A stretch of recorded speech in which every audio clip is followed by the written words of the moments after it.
Welcome to பெரு review. இந்த வீடியோவில் ஆகா தமிழில் வெளிவந்திருக்கக்கூடிய ஒரு தமிழ் திரைப்படமான சொட்ட சொட்ட நனையுது திரைப்படம் எப்படி இருக்குது அப்படிங்கிறத அந்த பார்க்க போகிறோம். இதில் படத்தோட கதையை பொறுத்தளவுக்கு காரைக்குடியை சேர்ந்த ஒரு இளைஞனான ராஜாவை சுற்றி இந்த கதை நகருதுங்க. ஸோ இவருக்கு சின்ன வயசுலேயே சொட்டை விழுந்துருச்சு. இவங்க பரம்பரையே பார்த்தீங்கன்னா சொட்டை தான். ஸோ தாத்தாக்கு சொட்டை, அப்பாவுக்கு சொட்டை, இப்போ இவருக்கும் சொட்டை. ஸோ எல்லாரும் மாதிரியே முடி வளர்கிறதுக்கு என்னெல்லாம் ட்ரை பண்ண முடியுமோ அது எல்லாத்தையுமே ட்ரை பண்ணுறாப்புல.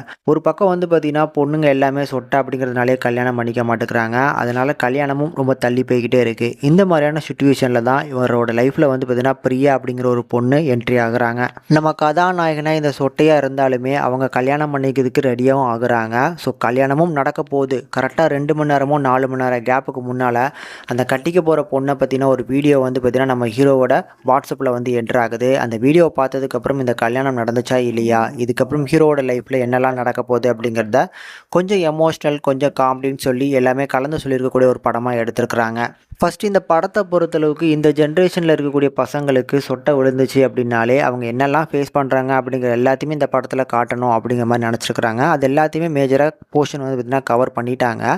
அதை வச்சு வரக்கூடிய கண்டென்ட் கிளைமேக்ஸில் பேசக்கூடிய ஒரு விஷயம் நல்லா இருந்துச்சு.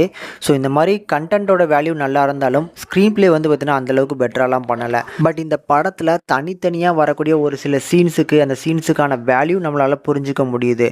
ஸோ உதாரணத்துக்கு பார்த்திங்கன்னா முடி வளர்கிறதுக்காக நம்ம ஹீரோ நிறைய விஷயங்கள் பண்ணுவார். ஸோ முடி இல்லாதனால தான் பார்த்திங்கன்னா நம்மளை யாரும் கல்யாணம் பண்ணிக்க மாட்டேங்காங்கன்னு சொல்லி பிக் வைக்கிறது. இந்த மாதிரி தனித்தனியான ஒவ்வொரு சீனுக்கும் அந்த சீனுக்கான வேல்யூ நல்லாவே இந்த படத்தில் காமிச்சிருந்தாங்க. முக்கியமாக இந்த படத்தோட ஹீரோயினாக வரக்கூடிய அந்த பிரியாங்கிற கதாபாத்திரம் கிளைமேக்ஸில் நம்ம ஹீரோ கிட்ட பேசக்கூடிய அந்த கான்வர்சேஷன் எனக்கு ரொம்ப பிடிச்சிருந்தது.